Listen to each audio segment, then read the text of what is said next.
ignited by this conference with us, fostering collaboration, progress, and unshakable belief that the future holds boundless possibilities in our counties, with a firm belief that devolution is here to stay and devolution works. Thank you very much, and God bless you all. Allow me to invite our Vice Chair COG to read the resolutions of this conference. Asanteni sana, asanteni sana.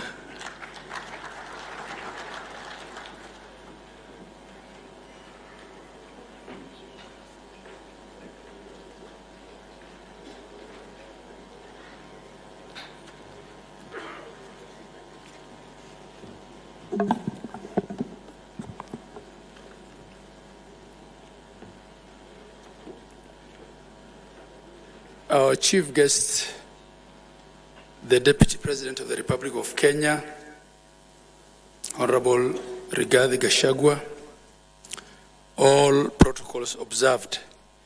Your Excellency, may I also take this opportunity to welcome you to be our chief guest and to close this conference for us in line with the practice of the devolution conferences we've had. We are happy and glad that you've found time to be with us here today.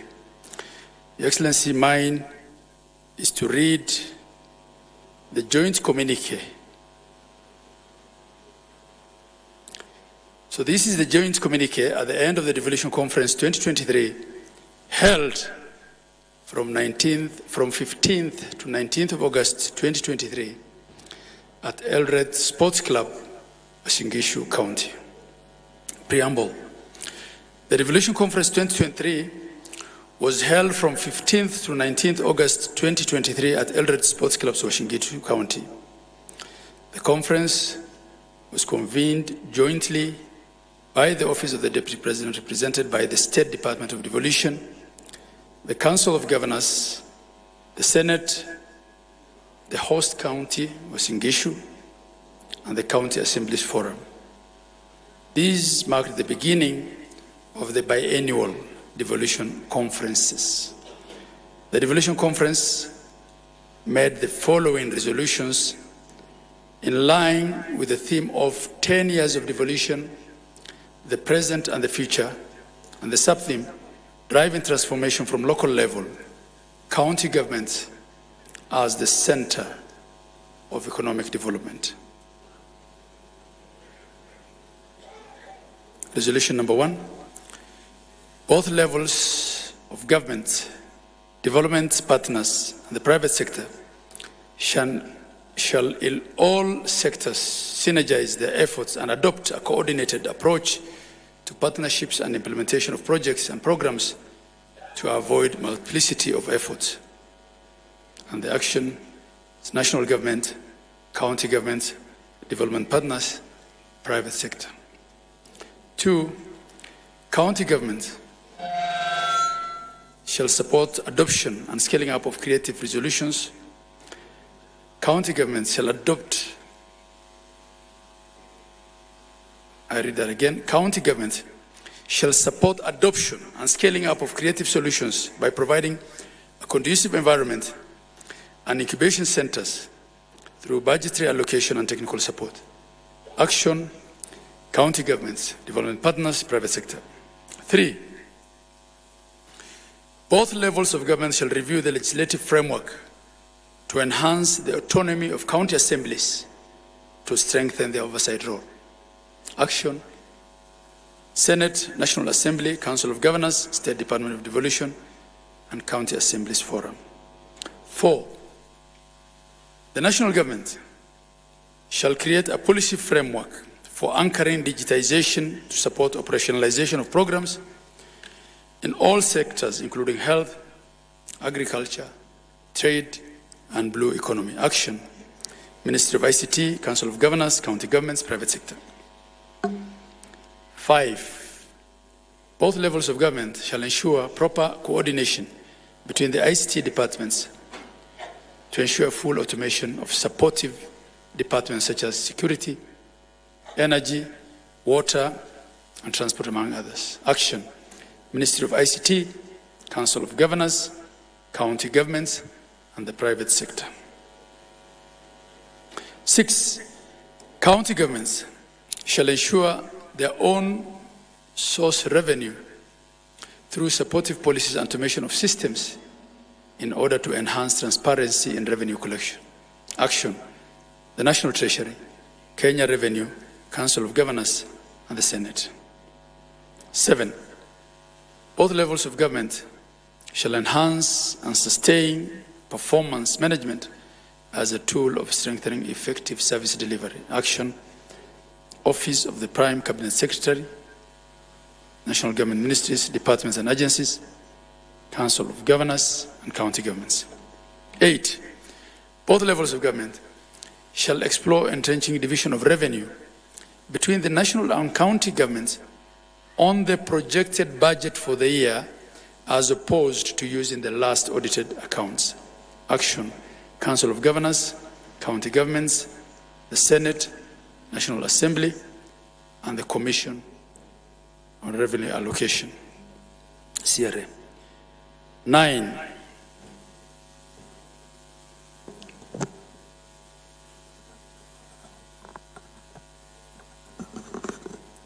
thank you. 9, Parliament shall fast-track the enactment of various laws before both houses that support the devolved functions in all sectors. Action: Senate, National Assembly, and county assemblies. 10, all devolved functions currently being carried out by national government ministries, agencies, and departments shall be transferred to the county governments within 60 days, together with the attendant resources. Action: the Governmental Relations Technical Committee, the Council of Governors, all ministries, departments, and agencies. 11, both levels of government shall promote transparency and accountability through multi-pronged, innovative approaches within the existing policy framework. Action: Commission on Administrative of Justice, Ethics and Anti-Corruption Commission, county governments, Office of the Prime Cabinet Secretary, Office of the Auditor General, and Office of the Controller of Budget. 12, both levels of government shall promote economic empowerment of the marginalized groups by adhering to the statutory reporting guidelines on the opportunities created for the marginalized groups through the Access to Government Procurement Opportunities, AGBO. Action: all ministries, departments, and agencies, county governments, Council of Governors, National Treasury, and the Public Procurement Regulatory Authority. 13, both levels of government shall design programs to facilitate the prevention and elimination of gender-based violence and promote the reintegration of teenage mothers into the formal school system. Action: Ministry of Education, Ministry of Youth Affairs, Sports and the Art, Ministry of Public Service, Gender and Affirmative Action, Ministry of Health, county governments, development partners. On housing planning and urban development, resolution number 14. Both levels of government shall fast-track regularization, automation, documentation, and registration of land, while also bridging the gender gap in land ownership. Action: Ministry of Lands, Public Works, Housing and Urban Development, Ministry of Public Service, Gender and Affirmative Action, county governments, Council of Governors, Development Partners, and the Ministry of ICT. 15, both levels of government shall review or develop frameworks to facilitate provision of green housing, including the housing policy, the national land policy, energy planning standards, and county-specific policies on land and housing. Action: Ministry of Lands, Public Works, Housing and Urban Development, county governments, Council of Governors, Development Partners, Ministry of Energy and Petroleum, the Senate, and the National Assembly. 16, a framework shall be developed to establish and operationalize the National Urban Development Fund as provided for in the National Urban Development Policy. Action, Ministry of Lands, Public Works, Housing and Urban Development, the National Treasury, Senate, county governments, Council of Governors, and the development partners. On investments, resolution number 17, a database of all micro, small and medium enterprises, MSMEs, shall be developed to promote linkages between the investors and the MSMEs. Action, micro and small enterprises organizations, Council of Governors, private sector, Ministry of Investment, Trade and Industry, Ministry of Cooperatives and SMEs. 18, both levels of government shall engage and harmonize investment initiatives in line with their development plans. Action, micro and small enterprises organizations, Council of Governors, private sector, Ministry of Investment, Trade and Industry, Ministry of Investments, Trade and Industry, Ministry of Cooperatives and SMEs. On the blue economy sector, resolution number 19, both levels of government shall align county blue economy policies to the national blue economy policy that was adopted from the blue economy concept of the African Union. Action, Ministry of Mining, Blue Economy and Maritime Affairs, county governments, and the Council of Governors. 20, both levels of government shall increase investment in research and development to improve efficiencies in the blue economy sector. Action, Ministry of Mining, Blue Economy and Maritime Affairs, county governments, the Council of Governors, development partners, and the private sector. On health service delivery, resolution number 21, county governments shall increase investments in primary health care, including community health care services, in order to step up preventive and promotive health services. Action, Council of Governors, county governments, and the national government. 22,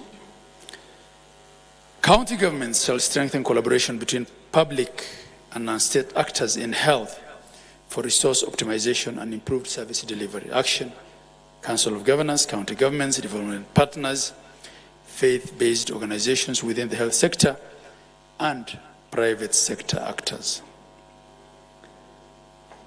Resolution number 23, efforts to eliminate disease-based and align health programs in order to reduce duplication, build efficiencies, and strengthen one integrated health system shall be heightened. Action, Council of Governors, county governments, the national government, and private sector, and development partners as well. On strengthening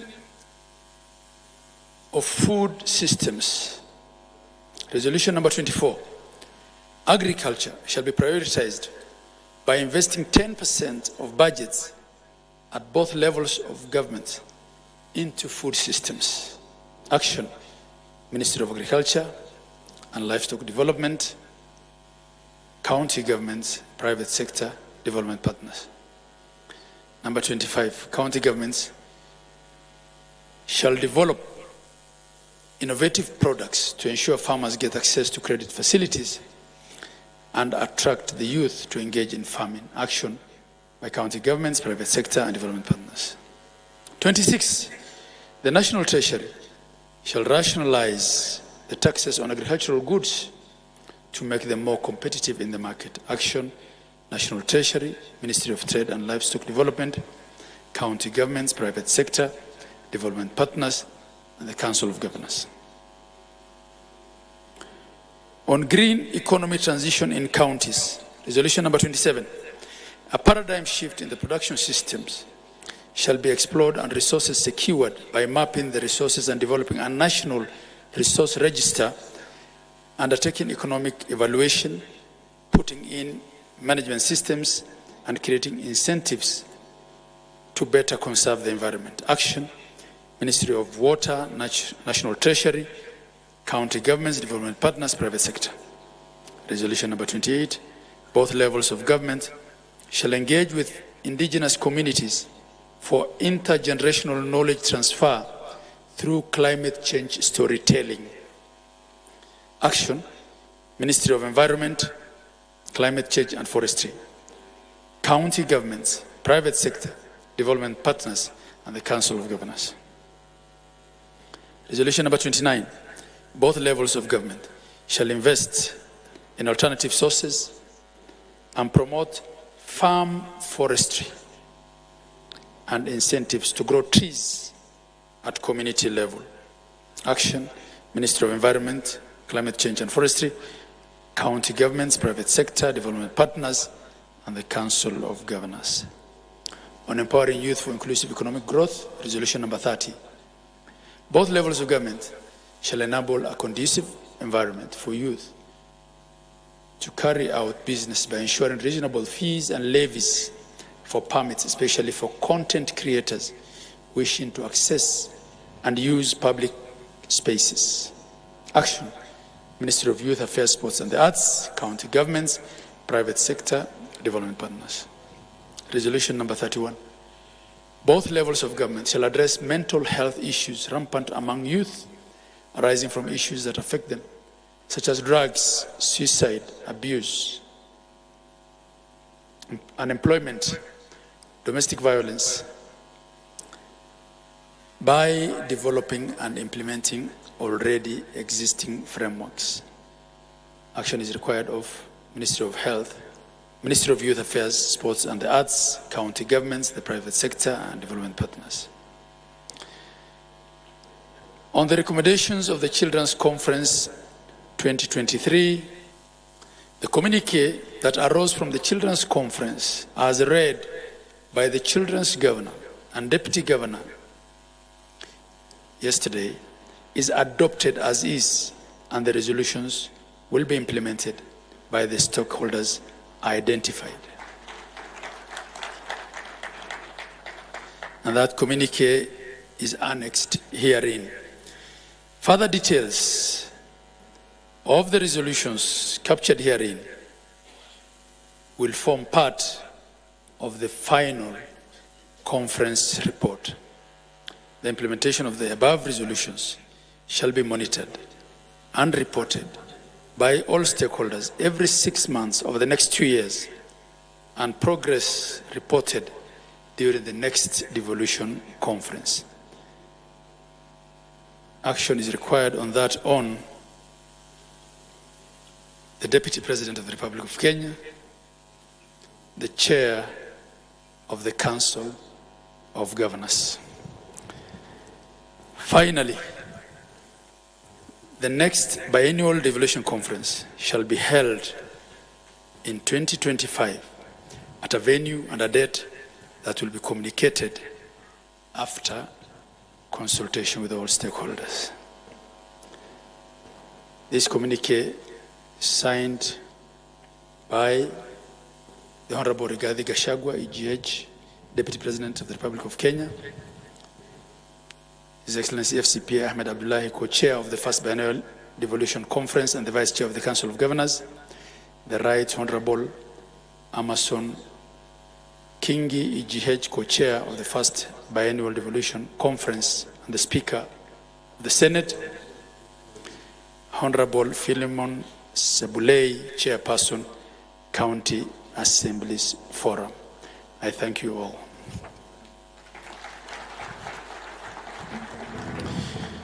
Your Excellency, next I will invite on stage the Senator of Nyandarua County, Honorable John Methu, representing the Senate Majority Leader. Honorable John Methu.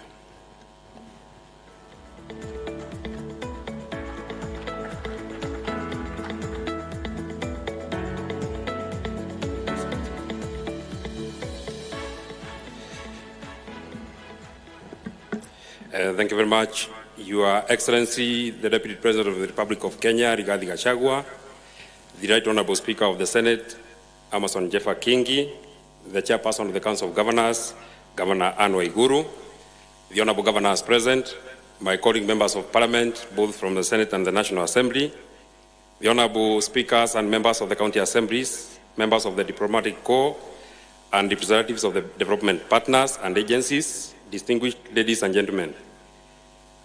I am reading these remarks on behalf of the leader of the majority leader of the Senate, Senator Aaron Cheriot, and I wish to make the following remarks. It gives me great honor and privilege to have been part of the Devolution Conference 2023. I would like to take this earliest opportunity to congratulate the Council of Governors, the Senate, the National Assembly, members of the county assemblies, development partners and agencies, resource persons and all stakeholders for making this conference a success. I would also wish to extend my utmost gratitude to the host governor of Uasin Gishu and the great people of Uasin Gishu who have made our time here very memorable. When the history of Kenya is written, the revolutionary role of the Constitution of Kenya 2010, which sets us on the path of devolution, will be a seminal chapter in the Kenyan history. In essence, there is Kenya before devolution and Kenya after devolution. 10 years on, we have seen the immense political, social, and economic impact that devolution has had on the lives of the people of Kenya. The transformation is evident, and as Kenyans, we ought to take pride in the tremendous achievements enabled by devolution. Your Excellency, this conference, from this conference, various pertinent issues have been canvassed. Valuable lessons and experiences have been shared. Opportunities have been identified and areas of improvement have been noted.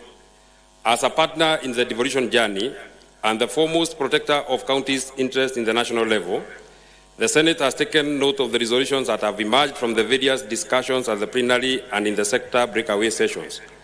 Some of the key issues which would require intervention by the Senate would include: number one, ensuring the equitable allocation to county government is enhanced and dispersed within statutory timelines. Number two, the transfer of all outstanding functions and resources by the national government.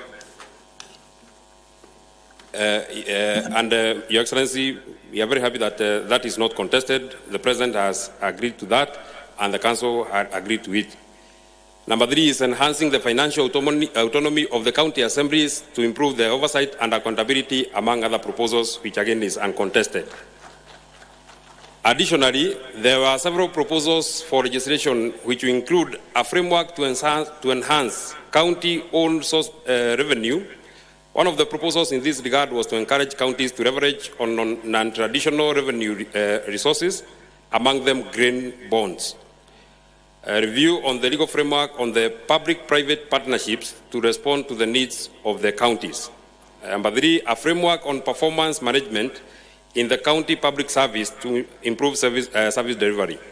Number four, a framework on funding and execution of shared functions between the two levels of government, among other proposals. Your Excellency, sir, and my colleague delegates, some of the sector-specific proposals that call for the intervention of the Senate will include: number one, engaging Energy and Petroleum Regulatory Authority, EPRA, and the county government in setting minimum standards for electricity and gas reticulation, which is a devolved function under the 4th schedule of the Constitution. Number two is developing a harmonized policy on digitization to facilitate service delivery, digital entrepreneurship, efficiency and effectiveness of the government. Tied to this, it emerged that there is a need to put up a place in the legislative framework to protect critical infrastructure, for example, telecommunication masts and fiber optic cables which are repeatedly vandalized. Number three is putting in place a legislation to promote the government housing agenda. And finally, harmonization and integration of taxes, licenses, and levies by the county at the county level. Many of the proposals emerging from this forum are in line with the bottom-up economic transformation agenda of the government, which at its core seeks to, among others, reduce the cost of living, increase employment, incentives in investment and production, enhance tax base for more revenue, and increase foreign exchange earnings. We can all agree that devolution is the catalyst for Kenya to unlock its full potential and accelerate development. The Senate will continue to advocate for adequate financing of the county governments, passage of enabling legislations, and full transfer of devolved functions and attendant resources. Additionally, the Senate undertakes to prioritize the resolutions emerging from this forum and to work with all stakeholders to realize the dream of devolution. Success of the next phase of devolution will be majorly dependent on the good governance structures. The Senate will continue to exercise its oversight role over funds allocated to counties to ensure that the objects of devolution espoused in the Article 74 of the Constitution are met.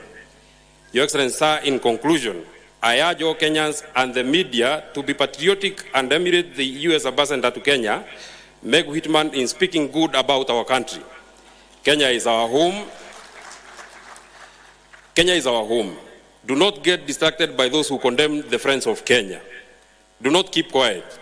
Do not shut up. Stand up for Kenya. Stand up for your motherland. Kenya is on the move. With those very few remarks, Your Excellency, I thank you very much.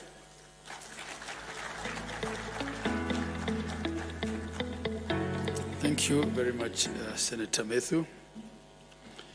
Your Excellency, next I'll call upon His Excellency Governor Stephen Sang, Governor of Nandi County, and the Whip of the Council of Governors to give a vote of thanks.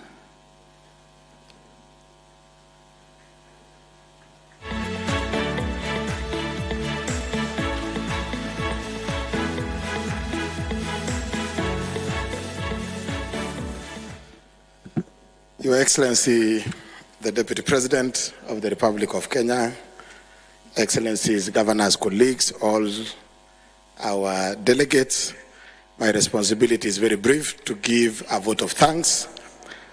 First, I take this opportunity on behalf of the Council of Governors to first and foremost thank His Excellency, the President of the Republic of Kenya, Dr. William Ruto, His Excellency, the Deputy President, Rigathi Gachagua, for honoring our invitation and being present during this conference. Your commitment and zeal to the success of devolution is appreciated.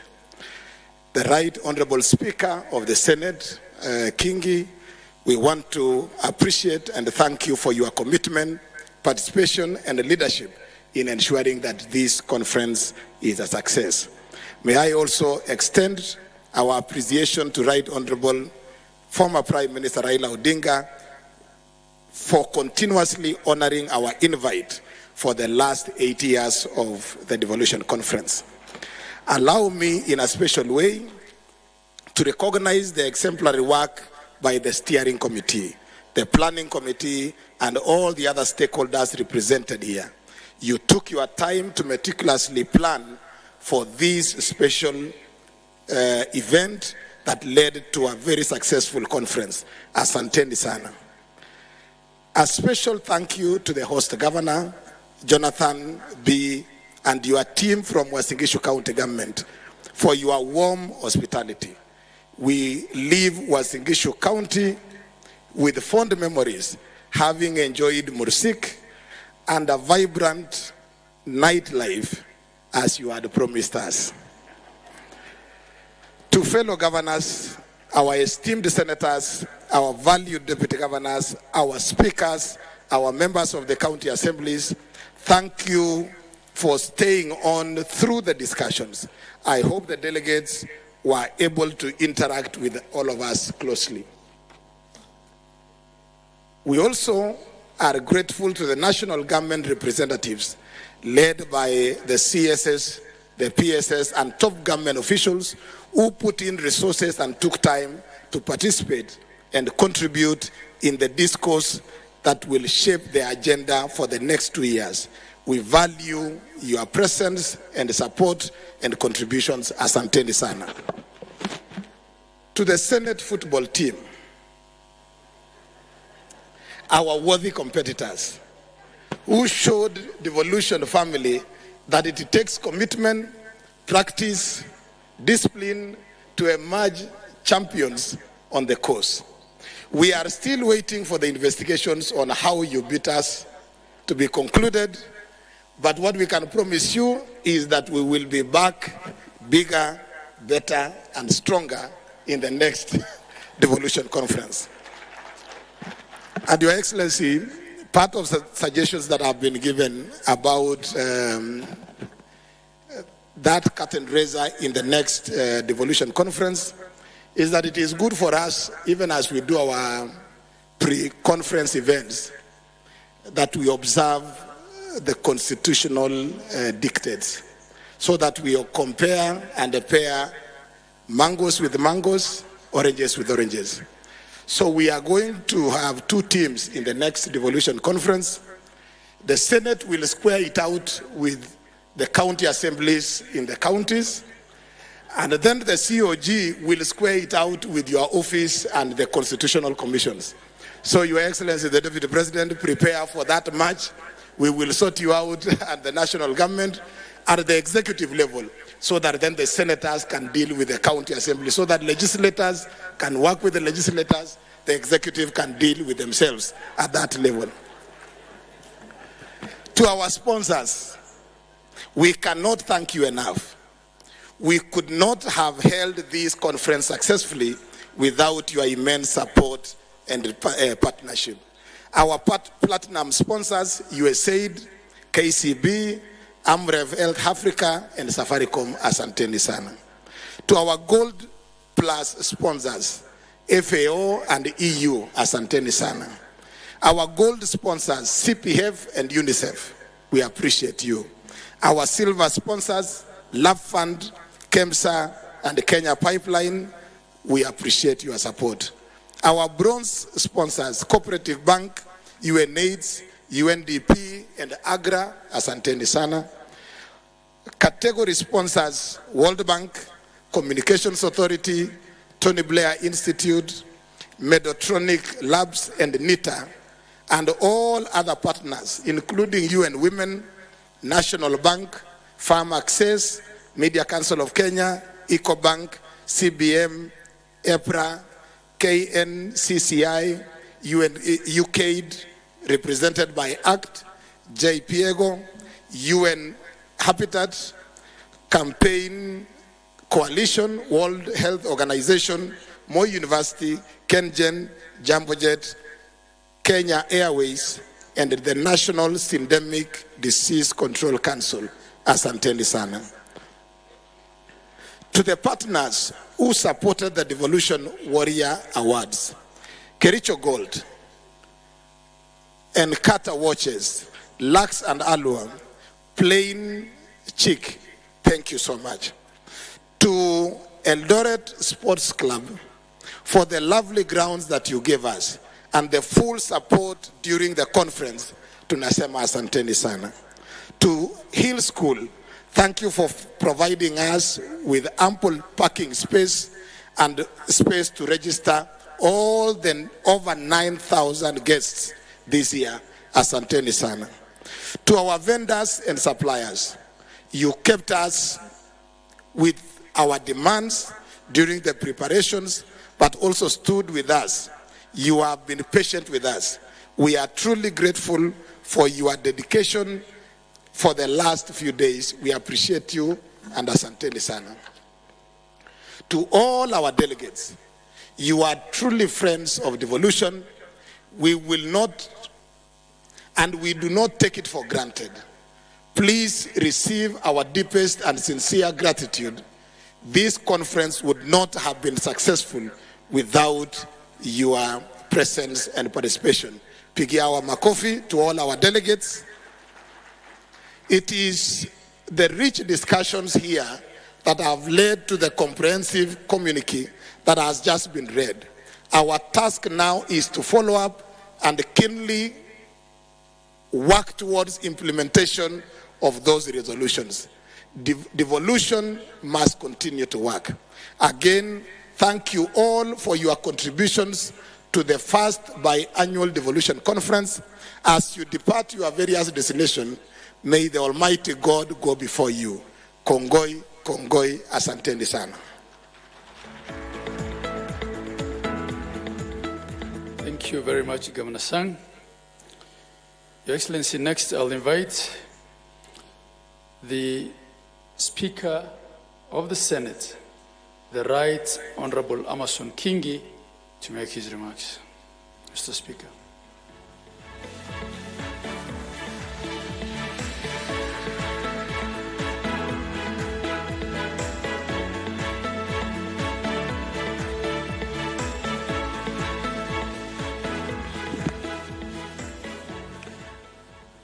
Your Excellency Rigathi Gachagua, the Deputy President of the Republic of Kenya, allow me to adopt the protocols as cited by the speakers who spoke before me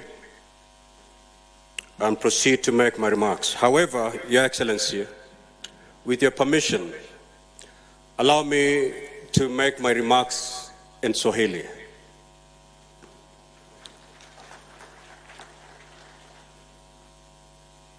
Wahenga walinena wakasema kwamba kupanda ngoma si ngoma, ngoma ni kushuka mchongoma. Na pia wahenga wakarudi wakasema kwamba mchamaago hanyeli, huenda akawia papo. Now, Your Excellency, if you're still with me, I'll proceed in Swahili. But clearly from the facial expressions in the entire hall, I've lost all of you. And I wouldn't want to lose you at the beginning of my remarks. So allow me to go back to my written English speech.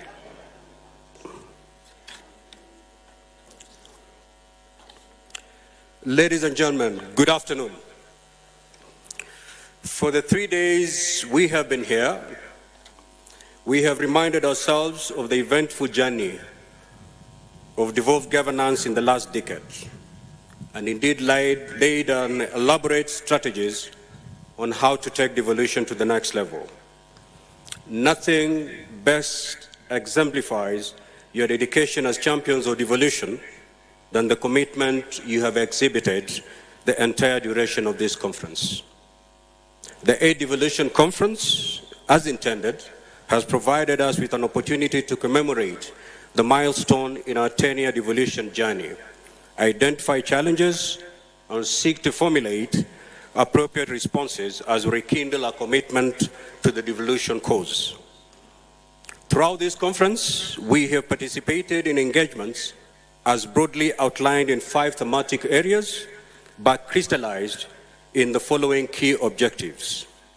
1, to assess and propose measures that county governments can adopt to enhance transformative service delivery for improved citizens' livelihoods and a stronger business environment.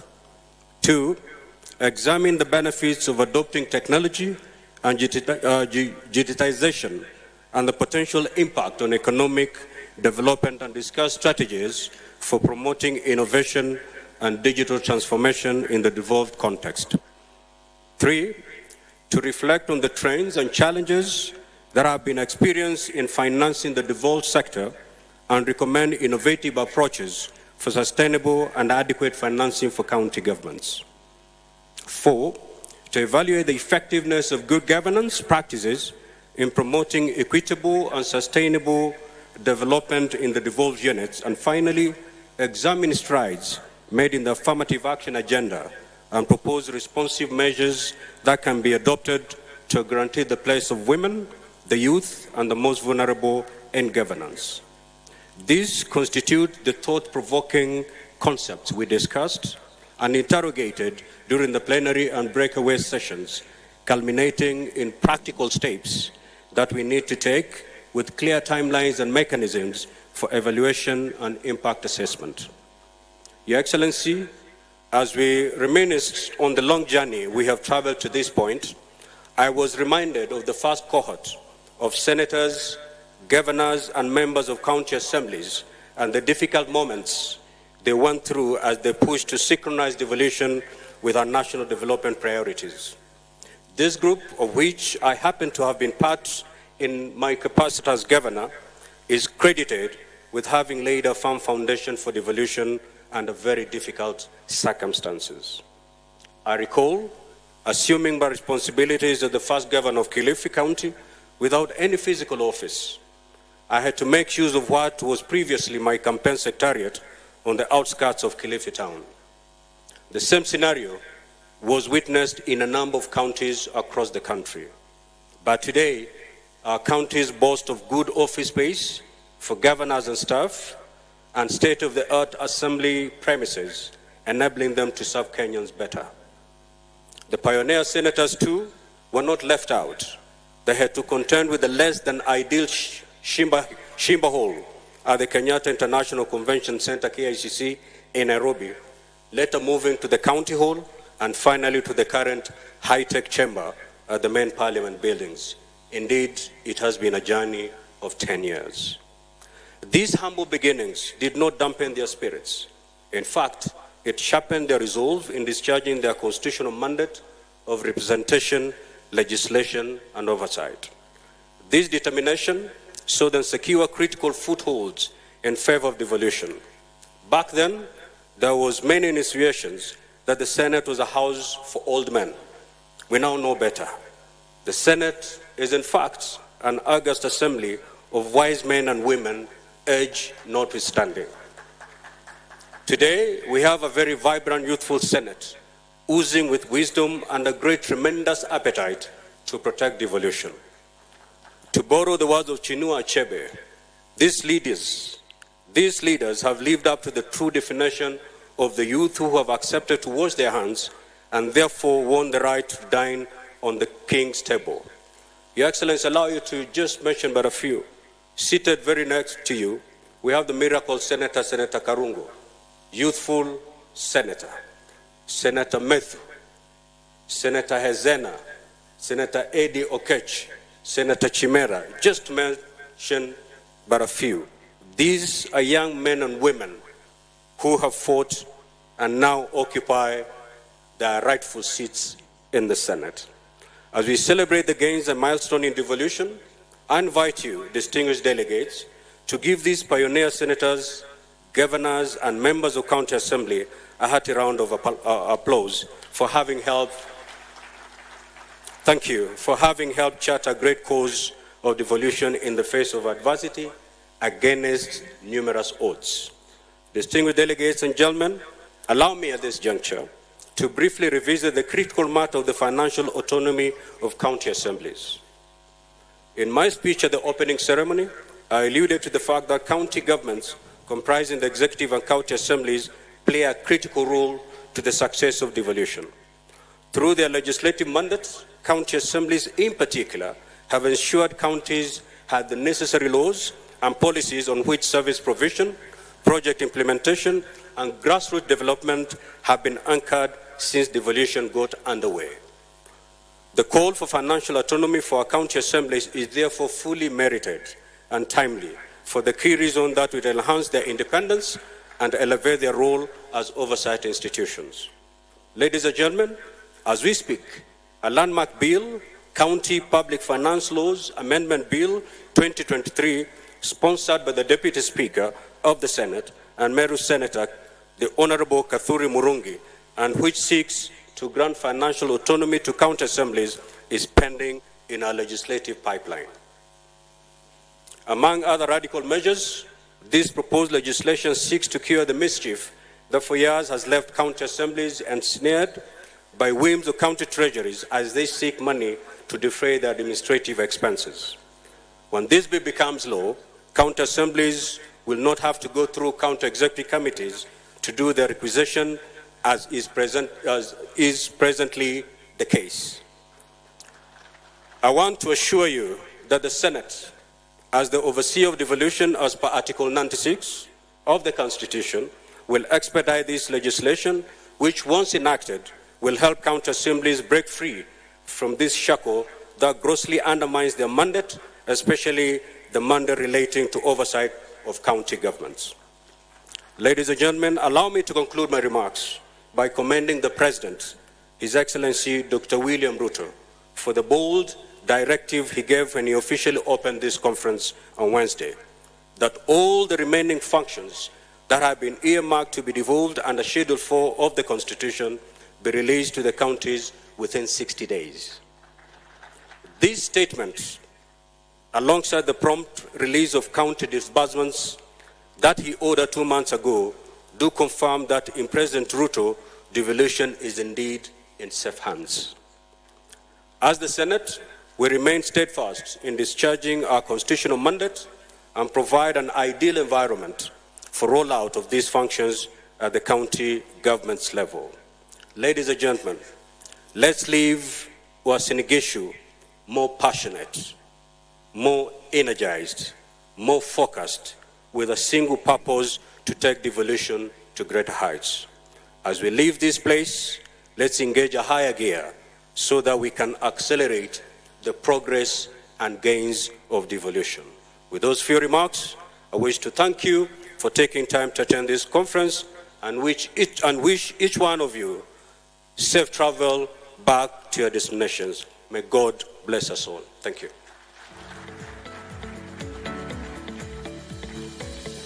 Thank you, the Right Honorable Speaker. Excellency, may I now call upon the Chairperson of the Council of Governors and the Governor of Kirinyaga, Her Excellency Anne Waiguru, to make her remarks.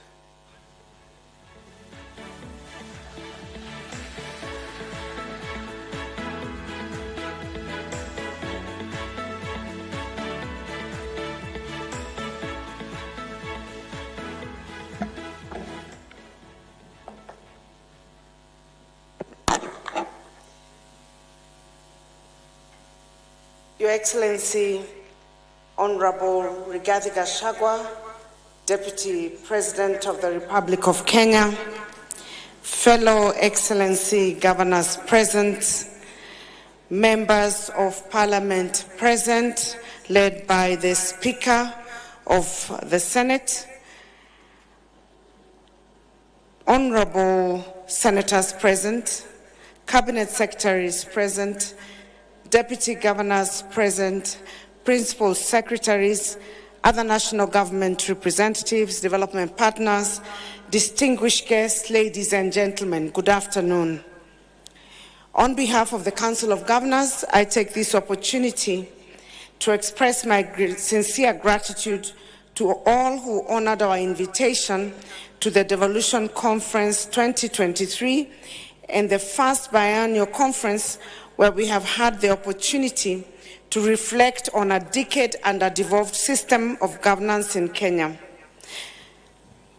I would also like to take this opportunity to appreciate most sincerely our staff. I've been reminded that they were not mentioned in the list of thank you. The staff of COG for their dedicated effort to make this conference a reality. Kindly give them a hand clap. I hope you have all been enriched and enlightened by the deliberations that took place in the last 2 days.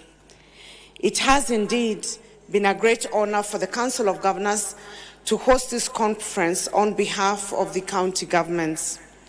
Your Excellency, ladies and gentlemen, the reflections we have had in the last 3 days took a holistic assessment of the performance of county governments in the last 10 years, bearing in mind that counties are key drivers for development and realization of the promise of devolution.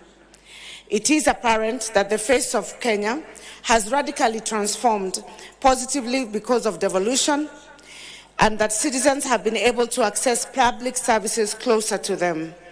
Major changes were highlighted in the sectors of health, agriculture, transport and infrastructure, housing and urban development, industry and investment, youth, early childhood development, amongst others.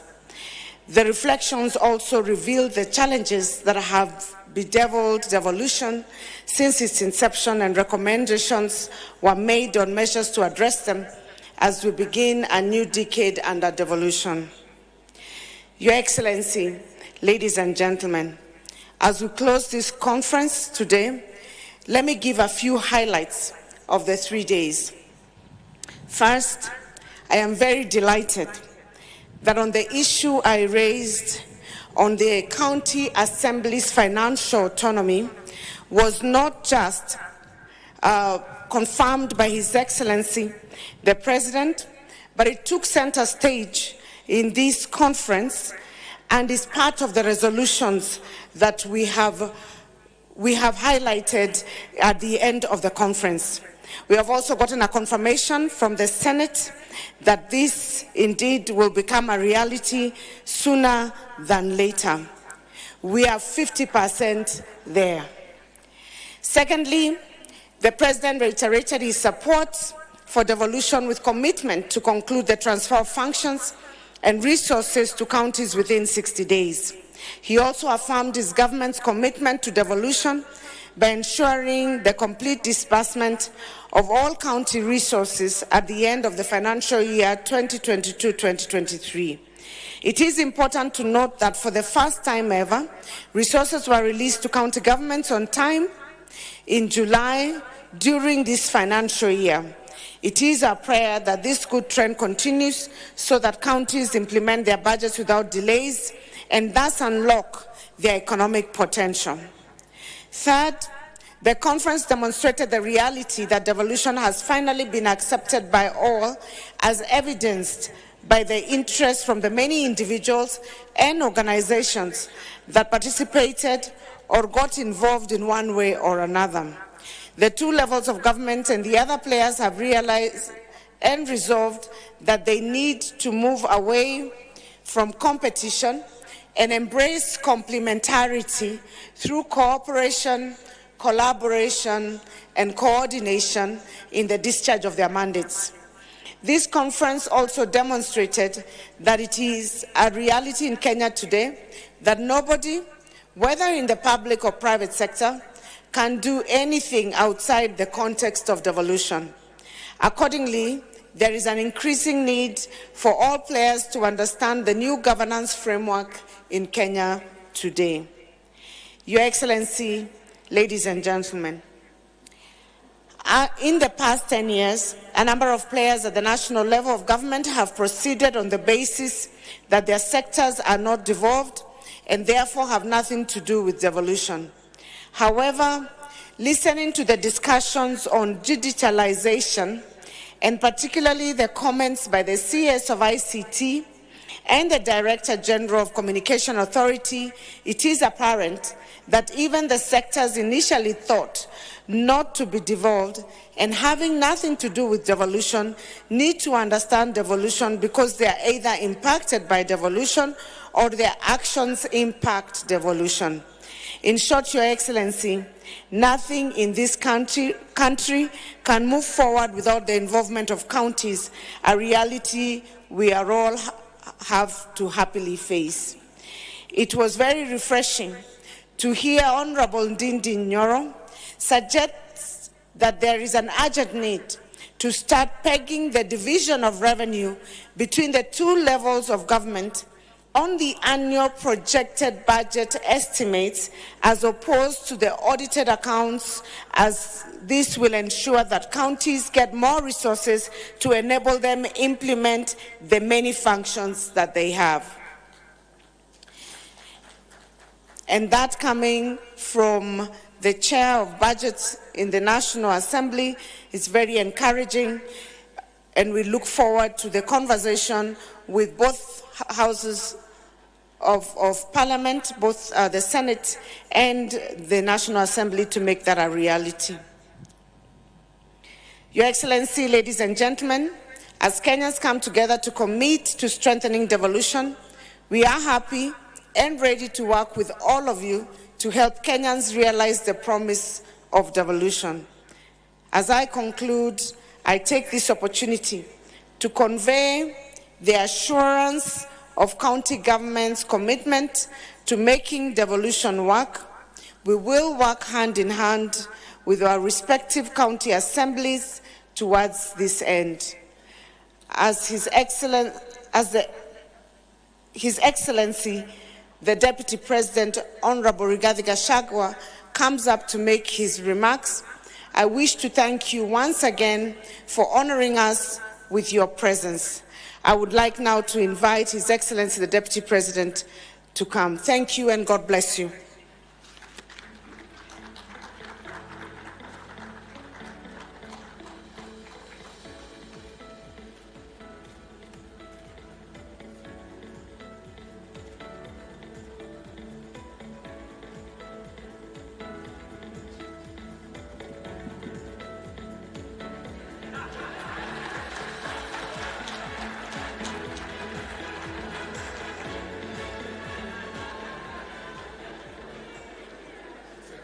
Very much. Please be seated.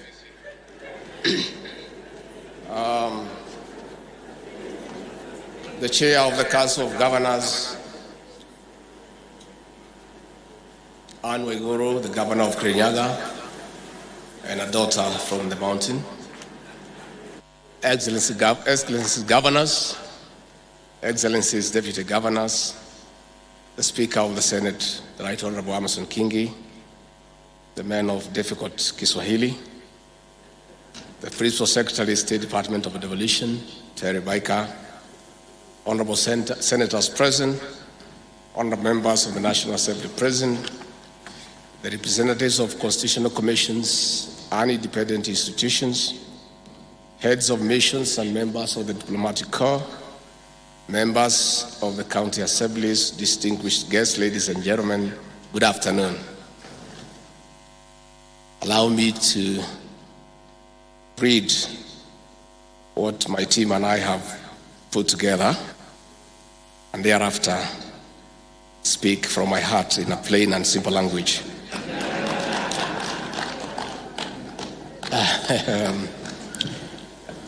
I join you for the 8th Devolution Conference and the first biennial conference as we celebrate a devolved but complementary system of governance.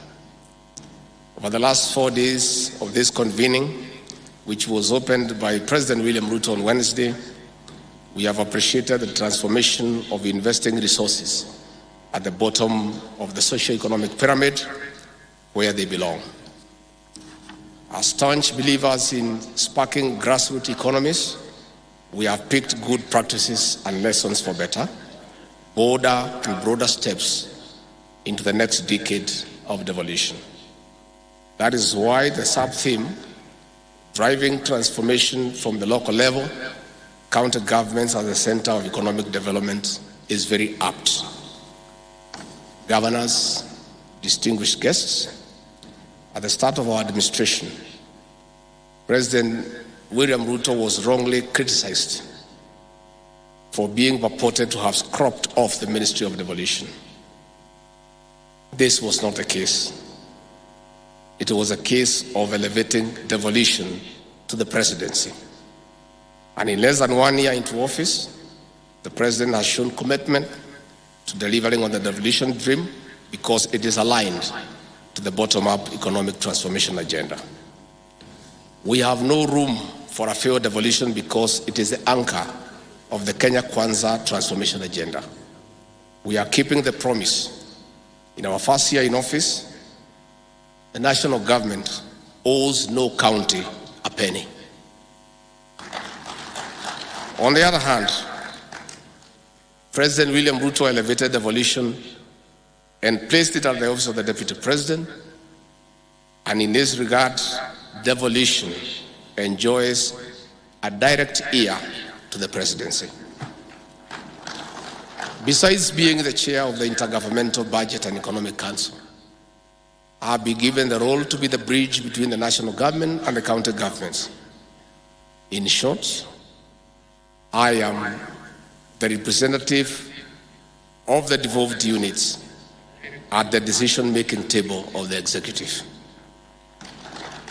On assuming office, I undertook to eliminate conflict between the two levels of government, and I convened a meeting of all county commissioners and directed them to accord due respect and work closely with elected governors and the county governments. Governors, distinguished guests, as a result of that directive, there is seamless cooperation and collaboration between the two levels of government because we serve the same people.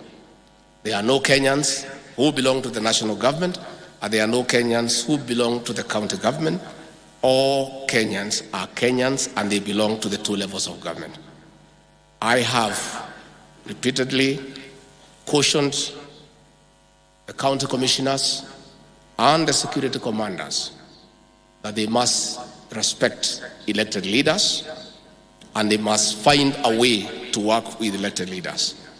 And I have told them repeatedly, in the unlikely and unfortunate events that they are unable to work together, governors are not transferable because they belong to those counties. And if they cannot work together, one must give way. Our plan is not an accident. It is a carefully thought out framework. It is a vehicle carrying the aspirations of counties, inspiring the economy of the grassroots. It is the position of President William Ruto that the bottom-up economic transformation agenda is synonymous with the devolution. Devolution and better are twin sisters, and they all aspire to achieve the same objective.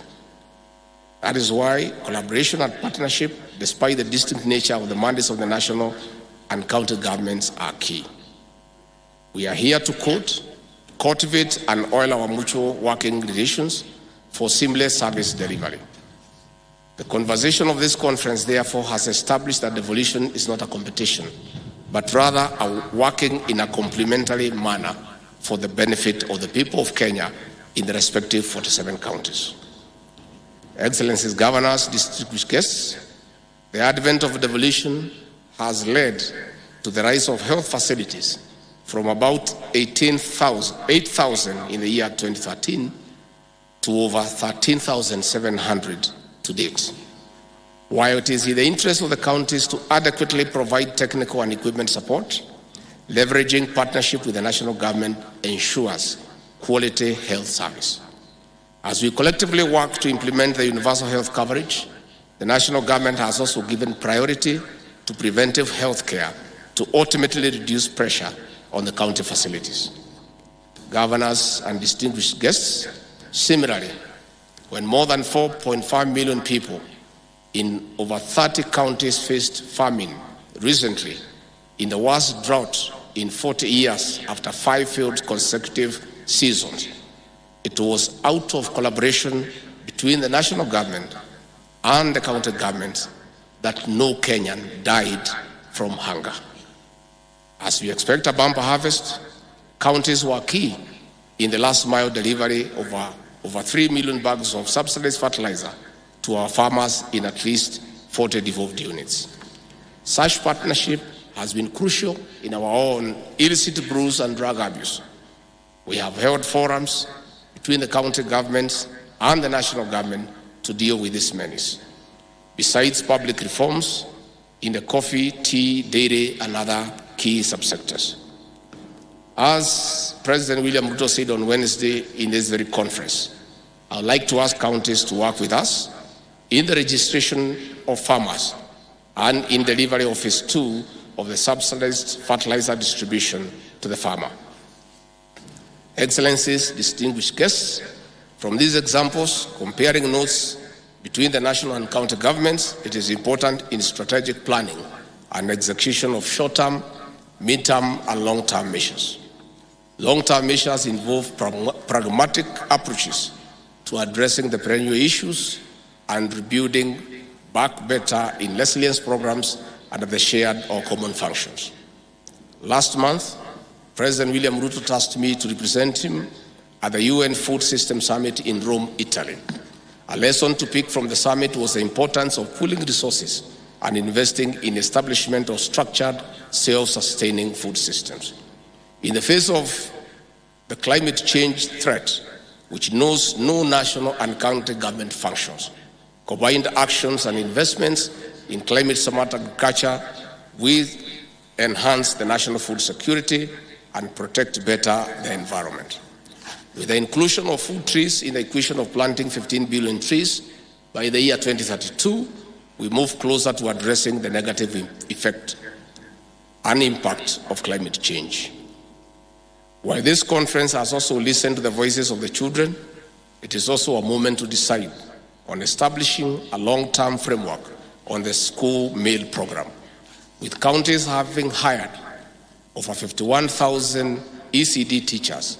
Sustaining growth in enrollment and retention is key. The current school meal program has reduced dropping out of school by 56.5%, while milk alone has increased enrollment by over 50%. Under the self-sustaining food system, the school meal program is a potential economic opportunity in inter-county trade. Already, counties like our hosts, West and Gishu, are providing milk to children.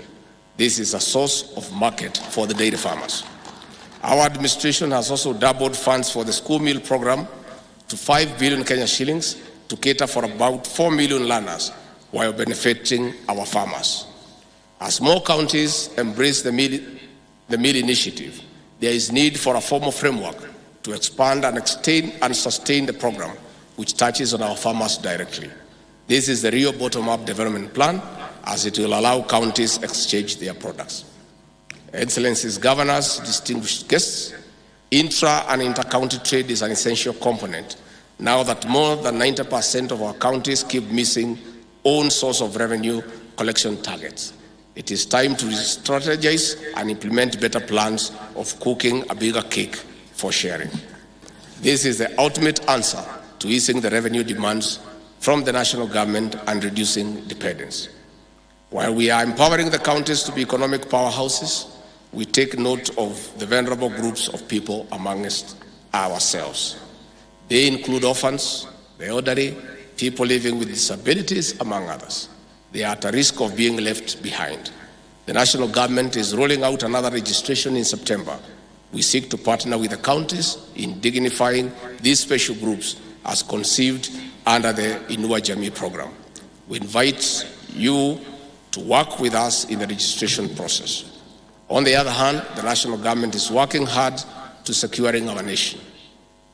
As a result of our intervention, of telling our security teams that we are not in competition with the county government, a framework has been developed on how we can secure our people. I want to thank governors in the North Rift and Northern Kenya for agreeing to partner with the National Police Service in building houses for National Police Reserve and providing stipends as they work on dealing with insecurity and banditry. In building stronger security systems, we must continue to work together in ending terrorism, banditry, and other threats. Governors, distinguished guests, it is now my duty to declare the 8th Devolution Conference and the first biennial conference officially closed. Asanteni sana. Maybe niseme tu jambo moja. You know, in this country, I am known to speak the truth.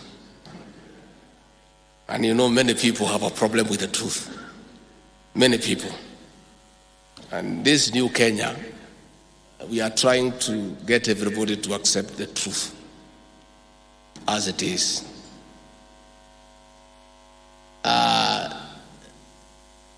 The unprovoked and unwarranted attack on the U.S. ambassador to Kenya, Meg Whitman, is as a result of people being allergic to the truth and the reality. Ambassador Meg Whitman and other ambassadors were at bombers throughout the counting of votes. They had access to the public portal. They had calculators. They are educated. And they have done some bit of mathematics. They added the numbers, they observed, and they were clear that the election was won fair and square, and it was open, democratic, and meets the best international standards. What the ambassador is saying is that is the truth. So she is being attacked and vilified by saying what everybody knows. I want to request leaders to accept the truth and the reality and move on. Life is not static. Life is dynamic. Today you are up, tomorrow you are down, and so on. Again, I want to request our leaders to exercise patriotism to their motherland. President William Ruto inherited a difficult situation. I said in Kasarani on the inauguration day on the 13th of September last year, and some people thought I'm mischievous, and they thought probably I'm mannerless to say the truth in front of visitors. And I said the kind of economy we had inherited, and the coffers were empty, and in our stores even rats had disappeared because there was nothing to eat. And the president has embarked on a very difficult journey of the economic transformation of this great republic. Along the way, we have found good friends. Ambassador Meg Whitman, in a record time, has increased the volume of trade between Kenya and the United States, that as I speak today, the United States of America is Kenya's largest trading partner in the world. She has taken time to sit with the president, to sit with me, to sit with our cabinet ministers, to unlock business opportunities and to bring investors from America. What she deserves is commendation, not vilification for being truthful. I want to urge Ambassador Meg to ignore the noises and acclimatize to the Kenyan way of doing things. Perennial complaints year after year. She should stay focused and go on with her work. I want to say that we need also to be respectful to our development partners. You cannot speak in a public forum before national television and say that you have the capacity to recall an ambassador from the United States accredited to this country by the American government. It's simply being mischievous. As a private citizen, how would you recall an ambassador? You cannot even transfer an assistant chief in your locus application. You know, it's part of the denial syndrome. You know what was happening during the hardship regime? It's something that happened that nobody can comprehend. That cabinet ministers were being told to go and brief a private citizen on what is happening in government. Principal secretaries were being told to go and brief a private citizen on the workings of government. The CS National Treasury was being told to go and brief a private citizen about the budget. That is why that private citizen thinks he can recall the American ambassador to go back to the country. That situation is over. We have a government in place. Please just take up your rightful role and oversight the government, because that is your role. Again, I want to say that the hardship team, after destroying the economy of this country, gave President Ruto no chance, because they knew it was almost impossible to turn around the country. In a record 1 year, President William Ruto, through pragmatic leadership, continuous engagement, agreeing to be advised, having a very competent economic council, has done the unthinkable. In 1 year, the economy has shown signs of recovery, to the extent that for the first time in 7 years, all county governments were given their money before the closure of the financial year on June 30th. All members of parliament and the respective constituency development funds in the 290 constituencies were given all the allocation before the closure of the financial year on June 30th. So the people who had schemed to destroy the economy so that the next leader can fail are very envious. And that is why they are bitter, and that is why they are trying to portray our friends as bad people. What is happening, and I want to invite our brothers to understand, this William Ruto you despised and you gave him no chance. Today, he is the desired visitor of every capital in the world. If he was to honor the invitations to the countries he is being asked to visit, he would be out of this country for 360 days in a year. And that is why people are envious. They thought that the West will not embrace him. They thought that the East will not embrace him. They characterized him as somebody unworthy of leadership. They said he is a thief. They said he is corrupt. They say the bottom-up economic agenda is a farce. In 1 year, He has become the leading light in the African continent. He is being sought by every country in Africa to speak for Africa. So I want to ask our brothers and sisters to just accept and move on. Life is that simple. It is that simple. Again, the president talked about corruption in the county governments and the national government. There is no corruption for the national government and the county government. Corruption is corruption in its very form. And this government will deal with the corruption in the national government, in the county governments, and in the country. We know that some people are very uncomfortable because previously governors have been twisted to give money obtained fraudulently and corruptly to fund political activities. With this new war on corruption in the county governments, it is no longer going to be possible to coerce governors from your coalition to give you money for politics. That is a problem. That is a problem. So we understand where they are coming from. We feel you. We feel you. We know you are in a difficult situation. Finally, I want to say we are ready to work with the county government across the political landscape. We don't care in what political formation you are in. And we have told our people, we have told the administration, we have told the police to keep off politics because they are not good at it. It is foolish to use administrators and police in your politics. You will lose. That is how Uhuru and Raila lost by using chiefs and assistant chiefs and police in politics. We cannot repeat the same mistake. So chiefs, assistant chiefs, county commissioners, OCS, OSPD, they have no business in politics. Their work is to give services to the people of Kenya. Is to fight crime, is to fight illicit brew, is to register farmers, is to espouse government policy and keep off politics.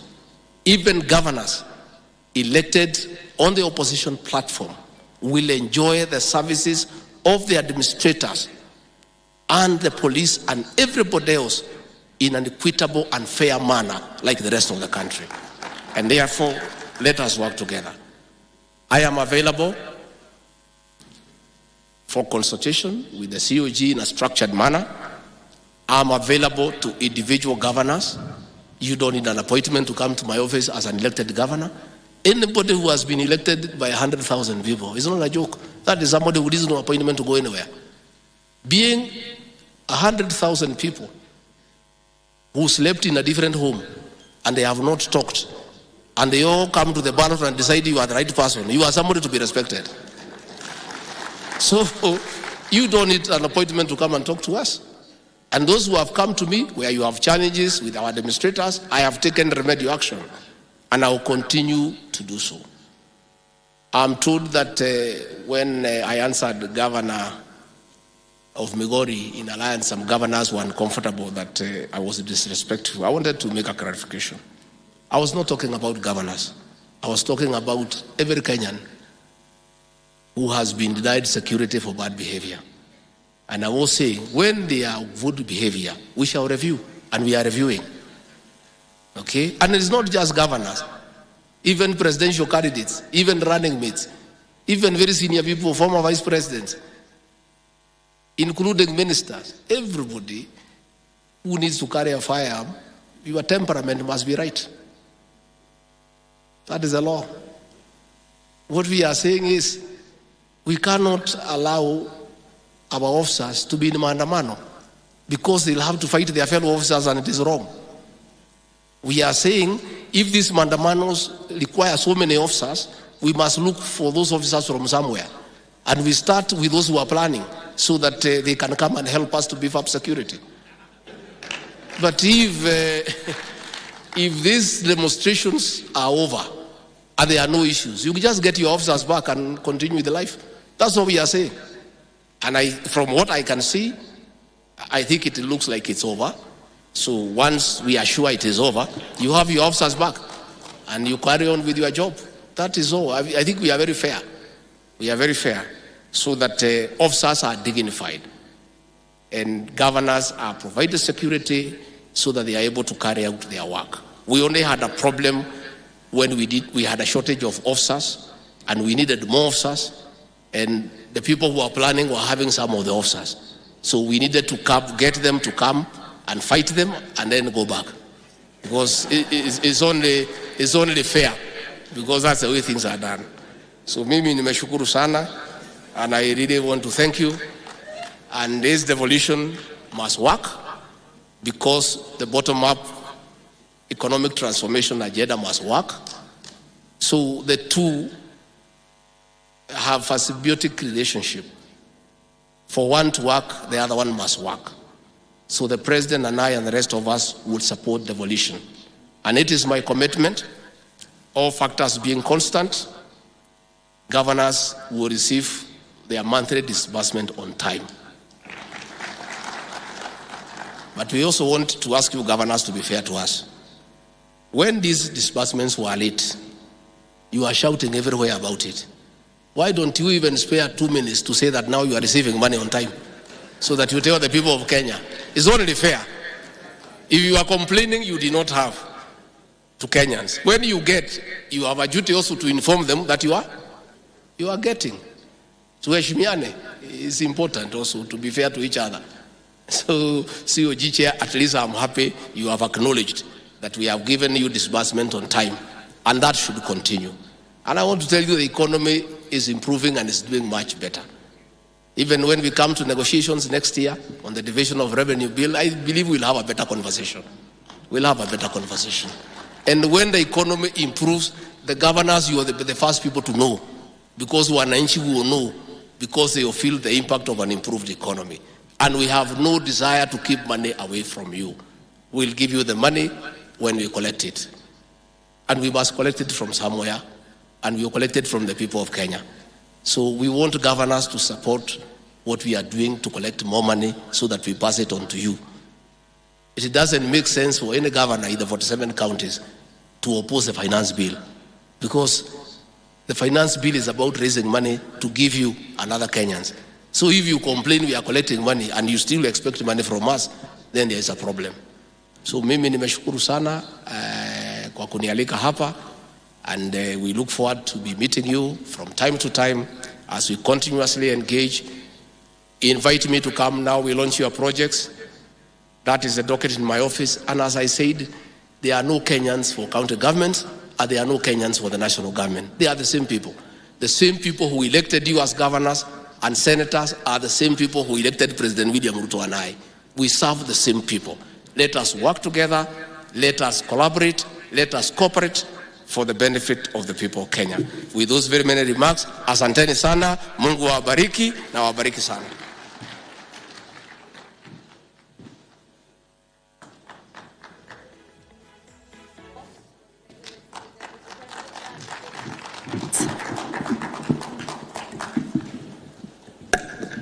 Thank you. Ladies and gentlemen, may we all kindly be seated. Your Excellency, sir, this is yet another momentous occasion, na nikiomba na kuchukua mwongozo kwa heshima kuu kwa Spika wa Seneti, nataka nivalie njuga awamu hii ya pili ambayo tutakuwa tunawatunuku wale ambao wamefuzu zaidi katika nyanja tofauti katika maonyesho ama exhibition ya various county devolution stands. In the meantime, I wish to request the ODP protocol team and the COG protocol team to proceed forward and present the gifts. Your Excellency, sir, I wish to request you to proceed to the podium as you award the best performing top 3 county governments. These awards will be chaperoned and guided by the Vice Chairperson of the COG, who is also the Chairperson, or rather, County Governor of Wajir County, Abdullahi Ahmed. Welcome, Your Excellency.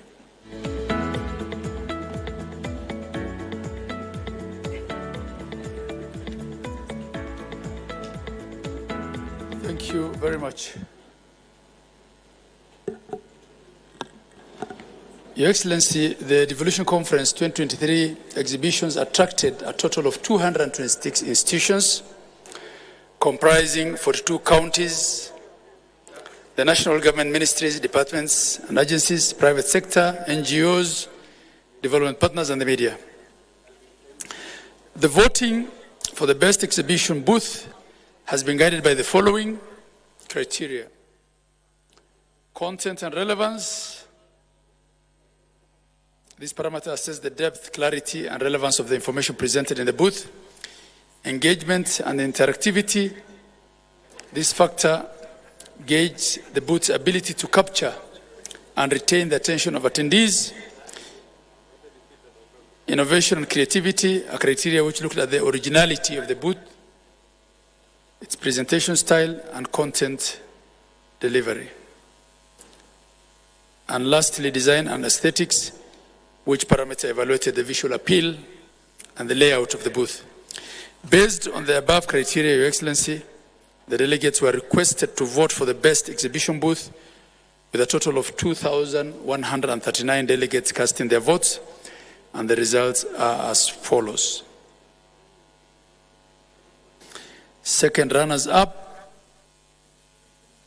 Kiambu County with 167 votes. So, should the representative of Kiambu County please come up?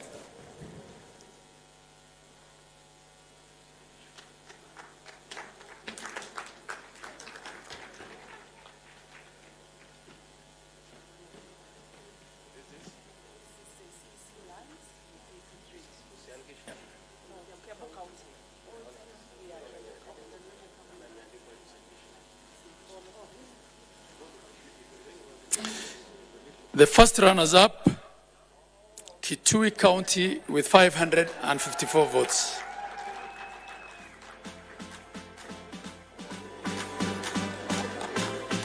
So, Your Excellency, the best exhibition booth is for Nakuru County with 774 votes.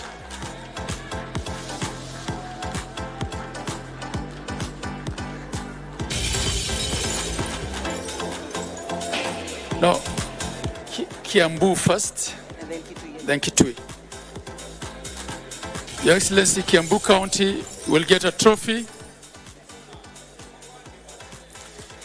Kitui County will get a trophy and holiday for 2 nights for 2 at Utalii Hotel, Nairobi, courtesy of the Kenya Tourism Board. And Nakuru County will get a trophy and holiday for 2 nights for 2 at Ungulia Safari Lodge, courtesy of Kenya Tourism Board.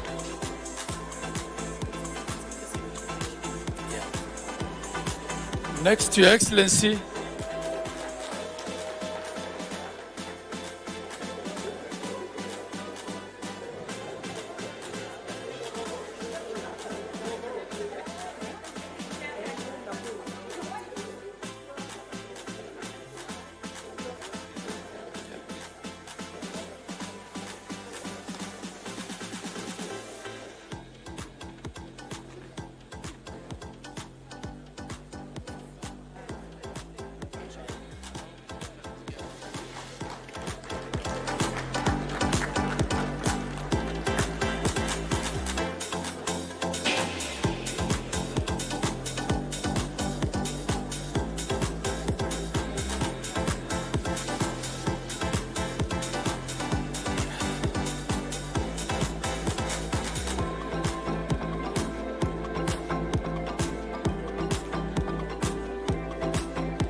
next, Your Excellency, the chairperson of the Council of Governors will present a gift to our chief guest, the Deputy President of the Republic of Kenya.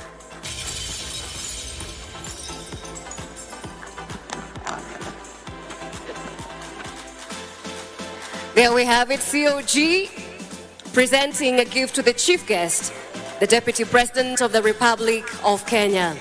And of course, the chairperson of COG and also the Governor Kirinyaga County, also with the banquet right there, whose contents probably we would find out later.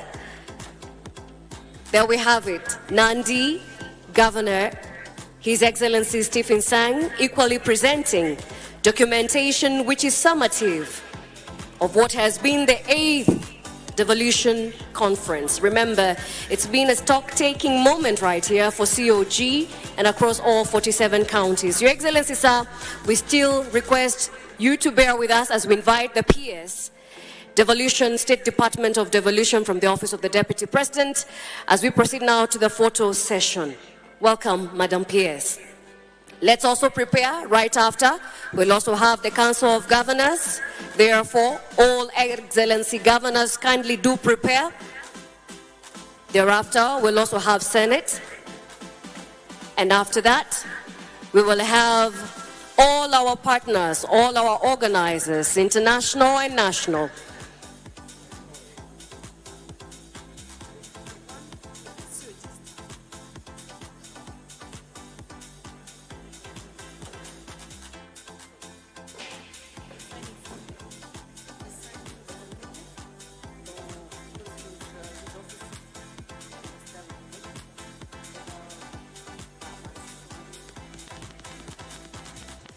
Remember, during the presentation of the communique by the Vice Chairperson of the Council of Governors, the Wajir Governor, he did mention the signing of this communique, which is resolution and way forward, a ceremony that has since been completed.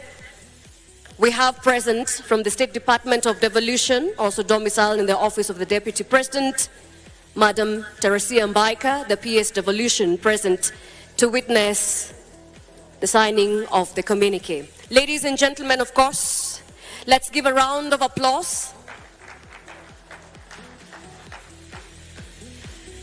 Let's now have the governors join.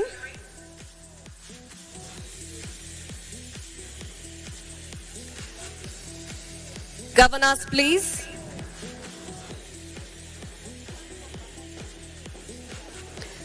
Governors will be flanking His Excellency, the Deputy President, on the steps of the podium as we capture this historic moment on the milestones and steps of successful devolution. Senators, kindly do prepare to join immediately after the COG has taken their photo. Subsequently, we will have our partners, and finally, we will have COG staff. Thank you, COG. Senate, please.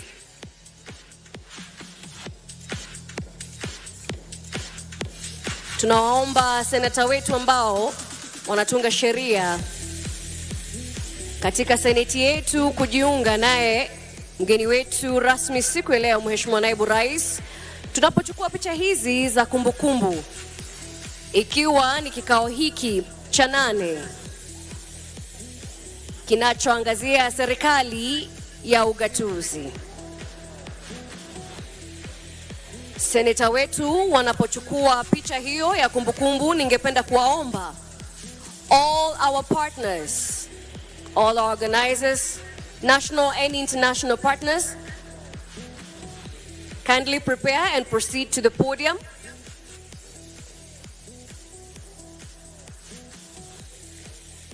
Thank you, our senators. Thank you, members of the press. Your Excellency, sir, now joining you are our partners, the stakeholders, washirika wenza ambao wamesaidia na kuhakikisha hafla hii imefana. Kindly all development partners, let's make way.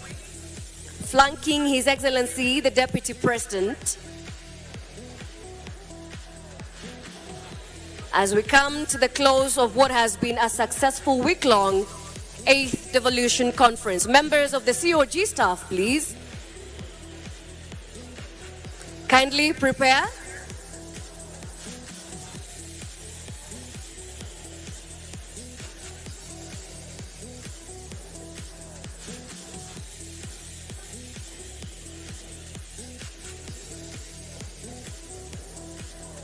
Thank you, members of ODP. Members of COG staff, as ODP staff, also prepare to join His Excellency for this photo. As COG staff finalizes on this photo, we'll have the ODP team joining His Excellency. Kindly let's take our positions and flank His Excellency on the flight of stairs to have a picture-perfect moment. Kindly, let's spread out. Thank you.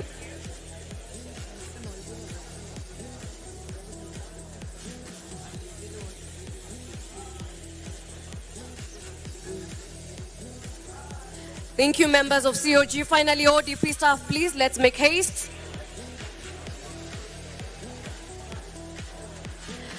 Your Excellency, sir. Finally, the ODP team.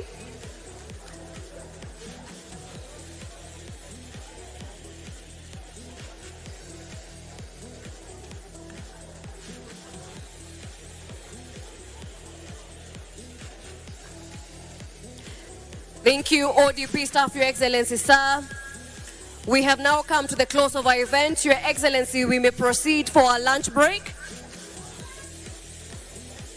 His Excellency, the Deputy President, will be joined by other delegates as we proceed for our lunch break now.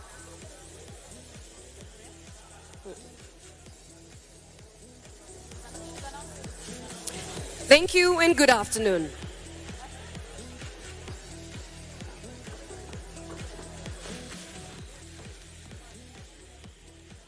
Moja kwa moja kutoka katika eneo la Eldoret katika kaunti ya Uasin Gishu, ambapo kongamano la ugatuzi hatimaye limekamilika, na ni kongamano ambalo limekuwa likiendelea tangu siku ya Jumatano, ambapo lilifunguliwa rasmi na Rais William Ruto, na leo hii wakati ambapo linafungwa limekuwa likifungwa naye naibu wa rais Rigathi Gachagua, na ameangazia tu masuala mbalimbali akiwemo mafanikio ambayo yameshuhudiwa katika taifa hili tangu ugatuzi.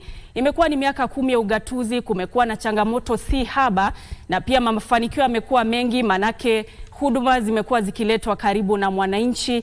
Na hivyo basi baadhi ya masuala ambayo naibu wa rais ameangazia, kwa mfano ni mafanikio ambayo yamekuwemo katika sekta ya afya, ikizingatiwa kwamba tangu ugatuzi ulipoanzishwa basi kumekuwa na hospitali nyingi zaidi mpya ambazo zimejengwa, na hivyo basi kuwaletea wananchi huduma karibu nao.